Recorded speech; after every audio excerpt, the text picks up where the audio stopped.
देश में paper leak का सिलसिला थमने का नाम नहीं ले रहा। अभी नीट परीक्षा में पेपर लीक का मामला पूरी तरह शांत भी नहीं हुआ था कि अब महाराष्ट्र में टीचर एलिजिबिलिटी टेस्ट यानी टीईटी का पेपर लीक होने से शिक्षा व्यवस्था एक बार फिर सवालों के घेरे में आ गई है।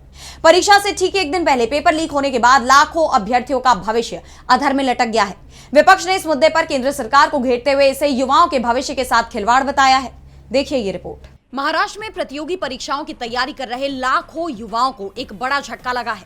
28 जून को होने वाली टीईटी परीक्षा से ठीक एक दिन पहले प्रश्न पत्र लीक के बाद महाराष्ट्र राज्य परीक्षा परिषद ने परीक्षा को अगले आदेश तक के लिए स्थगित कर दिया है।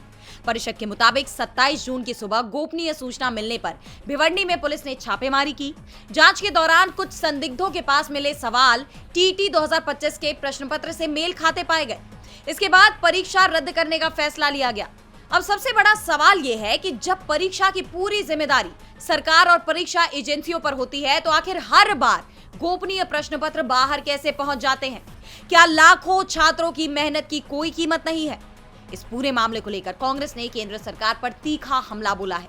पार्टी ने एक्स पर पोस्ट किया कि एक और पेपर लीक, महाराष्ट्र में टीईटी का पेपर लीक हो गया है। बीजेपी की सरकार में ऐसा कोई पेपर नहीं जो लीक नहीं होता।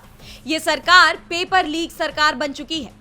बता दें कि इस बार की टीईटी परीक्षा में करीब 4,28,000 से ज्यादा अभ्यर्थियों को शामिल होना था, लेकिन पेपर लीक की वजह से अब इन सभी उम्मीदवारों को नई परीक्षा तारीख का इंतजार करना पड़ेगा।